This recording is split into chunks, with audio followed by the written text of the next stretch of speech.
అణుకు పట్టణం గుండా వెళ్ళేటటువంటి 216 జాతీయ రహదారి మీద ఉండ్రాజవరం జంక్షన్లో నిర్మిస్తున్నటువంటి ఫ్లైఓవర్కి సంబంధించి పనులన్నీ కూడా గత 4 సంవత్సరాలు అవుతుంది అధ్యక్ష మొదలుపెట్టి ఇప్పటి వరకు కనీసం 60% కూడా కంప్లీట్ చేయలేదు అధ్యక్ష.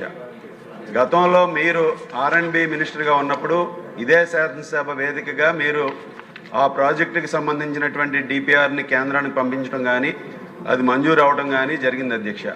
కానీ ఈరోజు అక్కడ కాంట్రాక్టర్ నిర్లక్ష్యం వలన దాని పనులు ఎక్కడా కూడా ముందుకు సాగట్లా. ముఖ్యంగా సర్వీస్ రోడ్లు 2 పక్కల కూడా పూర్తిగా పాడైపోయి వర్షం వస్తే బురదమయం అధ్యక్ష, ఎండ వస్తే దుమ్ము అధ్యక్ష.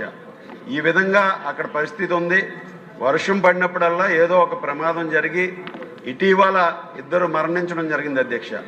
కాంట్రాక్టర్లతో అనేకసార్లు మాట్లాడాం అధ్యక్ష, NHAI అధికారులతో మాట్లాడాం అధ్యక్ష. ఇదిగో చేస్తున్నాం అదిగో చేస్తున్నాం అంటున్నారు అధ్యక్ష. ఈ సంవత్సరంన్నర నుంచి కూడా వాళ్ళు టైం డ్రాగ్ చేస్తున్నారు అధ్యక్ష. కానీ అక్కడ పనులు మాత్రం ఎక్కడ వేసిన గొంగలు అక్కడే ఉంది అధ్యక్ష.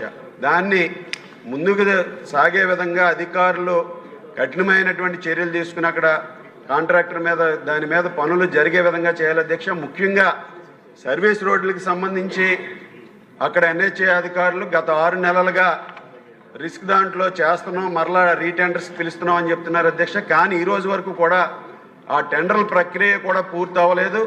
ఈరోజు అది ఈస్ట్ గోదావరికి అదేవిధంగా ఇటు రాజమండ్రి వైపు వెళ్ళే దారికి జాతీయ రహదారి అధ్యక్ష, అలాగే పాలకొల్లు నరసాపురం వెళ్ళడానికి కూడా అదే మెయిన్ రహదారి అధ్యక్ష. దీని మీద తక్షణం చర్యలు తీసుకుని ఆ పనులు ముఖ్యంగా సర్వీస్ రోడ్లని ఒకవేళ అక్కడ ROB లేట్ అయినా సర్వీస్ రోడ్లను పూర్తిగా పునర్నిర్మాణం చేసే విధంగా చర్యలు తీసుకోవాలని మీ ద్వారా తెలియజేసుకుంటున్నాను అధ్యక్ష. అదేవిధంగా తేతలి వై జంక్షన్ దగ్గర ఉన్నటువంటి ఫ్లైఓవర్ నిర్మాణ పనులు కూడా ప్రారంభించే విధంగా కూడా అధికారులు చర్యలు తీసుకోవాలని మీ ద్వారా తెలియజేసుకుంటున్నాను అధ్యక్ష. ధన్యవాదాలు.